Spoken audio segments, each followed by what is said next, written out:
Hi, this is Malcolm from P04, and today I'm going to be presenting to you on my GBP presentation.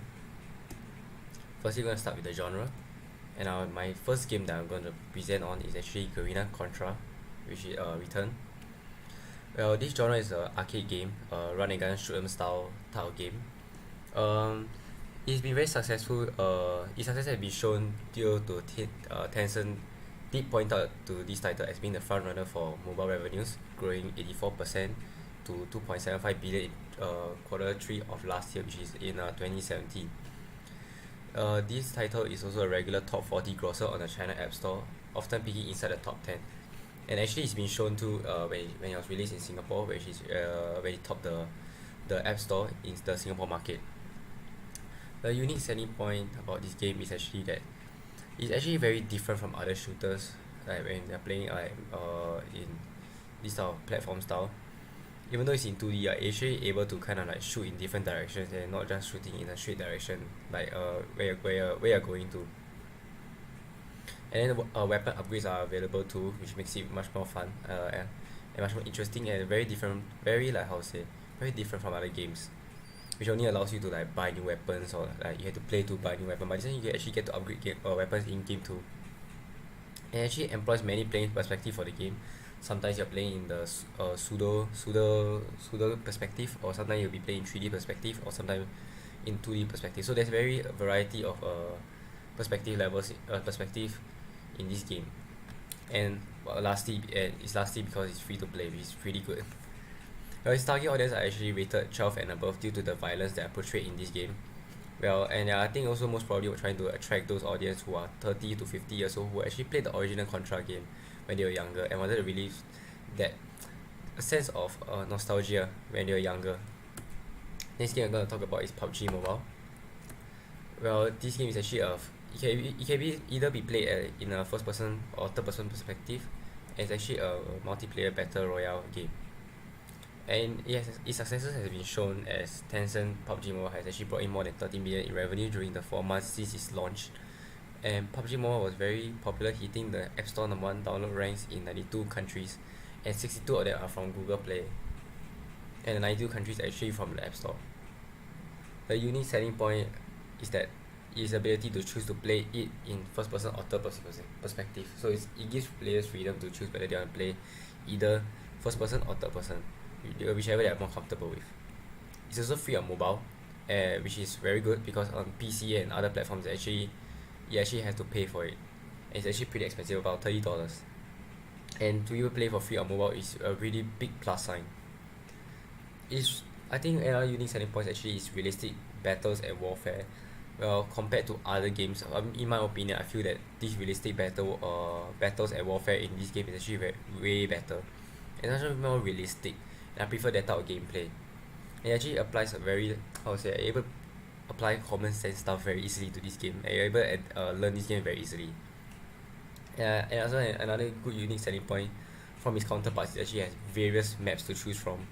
Now, PUBG actually has 3 maps to play from compared to other games such as Fortnite, its direct competitor, which only has 1 map to play. Its target audience are actually generally targeting the young teens to adult status, so it's about 16 and above. Well, kids are generally not targeted, but they can play too. I will stop my kid, but as you can see from the picture to the right, actually parents say that they will allow their children aged 10 and above to play already. And I feel it's not really kids friendly due to the game's content with blood, guns, shooting, and a lot of violence. And the next game we're going to talk about is actually Pac-Man 256. It's actually an arcade endless game. Well, it's a very different game from the original Pac-Man. Its success was actually shown that it was during the Games Award in 2015, where it was actually nominated as one of the best mobile or /handheld game during the event. Its unique selling point actually is easy controls. You just need to swipe around, very easy. Don't have to click any buttons, no joystick or anything. You just need to swipe the screen. Another unique selling point actually is endless. It's like an endless runner and a classic Pac-Man combined, which is a new take on the whole Pac-Man game. And it's a very good innovation, and it takes people who didn't like Pac-Man to experience new stuff, and people who like Endless Runner be able to, and didn't like Pac-Man before that, actually try this game, actually give them something new to play. And it's a good concept actually. And there are actually power ups and abilities present in the game, so it's not just your classic old Pac-Man where you just go collect the white dots and the cherries or the strawberries inside the game, and then you just eat those big balls and go kill the zombies. So there are actually abilities and powers present in the game. This game is way different from the other two. Its target audience are actually generally targeting most everybody in the gaming, anybody age 3 and above who can actually play this game, who are actually knowledgeable to play this game. And they are actually mostly catered to most probably to kids or young adults with the graphics that are being shown in the game. And so our team game direction was actually to choose a genre, arcade. It's gonna be a shooter, run and gun, shoot 'em style, side scroller. Well, the unique selling points of our game is going to be that there are going to be abilities and power-ups, where people are like going to play something like Contra, where they're able to pick up loot drops in games to improve their weapons and be able to power themselves out and play the game much more better. Another unique selling point actually is going to be free to play, obviously. And thirdly, we're going to make this game make this game's controls and the interface as simple as possible, so that people are able to learn it quick and navigate around easily without any hassle. And fourth, we're gonna give players freedom of deciding the pace of the game, so they're able to go around the map, go around, pick up loot stuff, give them freedom of choice when to want to pick up this stuff and want to go full ham and just kill everybody that is in their way. And lastly, this game is gonna be a new take on the arcade game, but we're gonna try to retain its authenticity to its predecessor as much as possible. Keep it as original as possible, but still giving players a bit of a new feel to the whole arcade game genre. And the arcade game genre competitors are actually a lot, but we're gonna choose three. Well, firstly, we're gonna talk about Sega, which is Sonic the Hedgehog. Their iconic character and iconic game for Sega. Its attractive features is actually its blazing speed pace of games, great character development and great level development.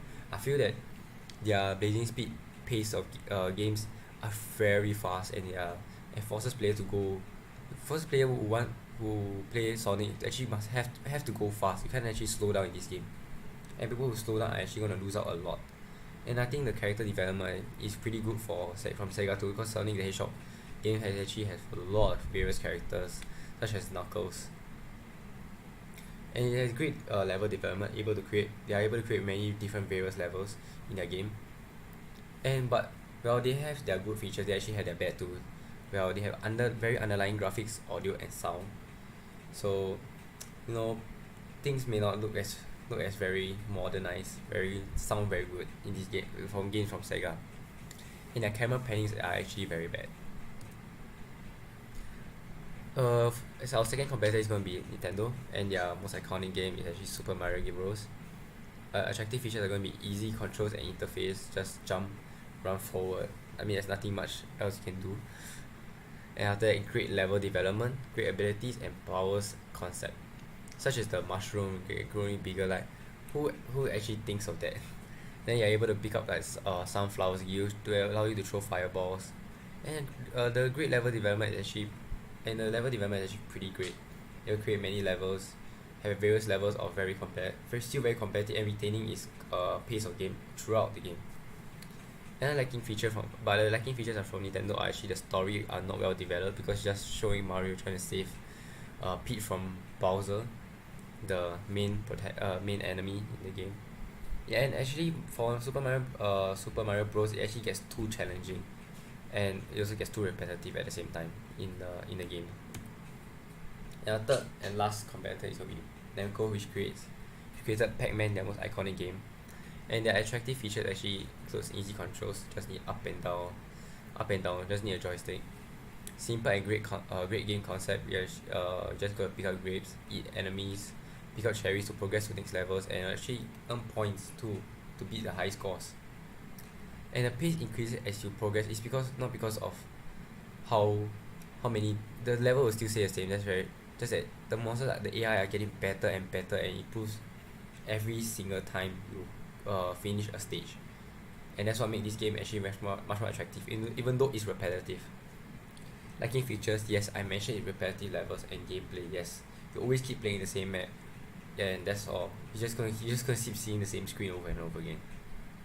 Its limited graphics and audio makes this game still feel very old, but it gives very nostalgic feel. But if you want a modernized game, this is not the game that you want to play.